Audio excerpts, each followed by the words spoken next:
एक साहब पूछ रहे हैं कि रोज़े की हालत में इतर लगाना, खुशबू लगाना, क्या इससे रोज़ा टूट जाता है?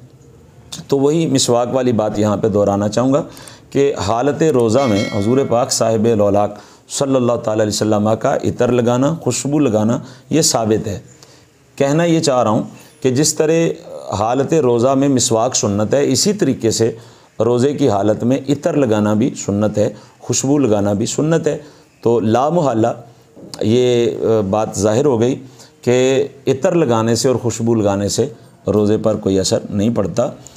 दूसरी बात इसी से मुंसलिक करके मैं एक और बयान कर देता हूँ कि बाज़ लोग ये समझते हैं कि धुआं वगैरह किसी जगह पे हम बैठे हों और धुआं जो है वो नाक के ज़रिए हमारे अंदर चला जाए तो या मुंह के ज़रिए चला जाए तो रोज़ा टूट जाएगा।